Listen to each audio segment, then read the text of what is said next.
শসা শুক্তো বানানোর জন্য কড়াইয়ে তেল দিয়ে একে একে রাঁধুনি, আদা, শসা, নুন, হলুদ দিয়ে ঢেকে দিয়েছি।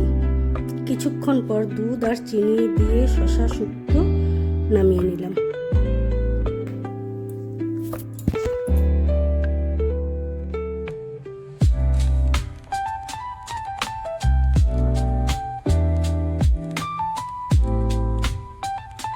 দুধ দিয়ে ঢেকে দিবেন না, দুধটা ফেটে যাবে।